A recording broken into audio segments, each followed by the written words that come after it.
ఇప్పుడు నేను చెప్పబోయే కథ సోమరి నక్క చురుకైన పంది. ఒక అతి తెలివి నక్క ఉండేది. మహాబద్ధకిస్తురాలు. ఒకసారి అడవి పంది తన దంతాలని బండరాయికేసి రుద్దుతుంటే నక్క ఏం చేస్తున్నామని అడిగింది.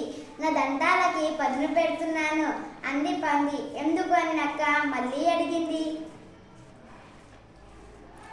నా దంతాలే నా ఆయుధాలు, అందుకే ఎప్పటికప్పుడు పదును పెడుతుండాలి అంది పంది. ఇప్పుడేం ప్రమాదం ముంచుకొచ్చిందని అనవసరంగా రుద్దుతున్నావు అంటూ అతి తెలివి నక్క వేటకారంగా నవ్వింది. పంది గుర్రుమంది. నీలాంటి సోమరిపోతులకి ఇది అర్థం కాదులే, నాకు అవసరం ఉంది, చేసుకుంటున్నాను అంది కోపంగా పంది. ఓహో అలాగా, చూద్దాంలే అంటూ నక్క అక్కడే ఒక కునుకు తీసింది.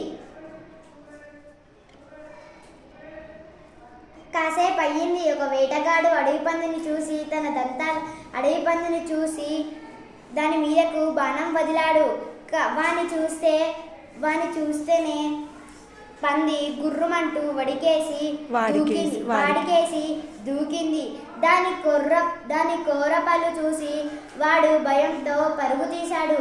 కానీ వాడు వదిలిన బాణం తగిలి నక్క మరణించింది. మరి దీని moral of the story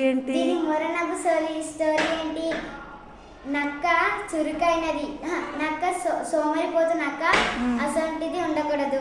very good.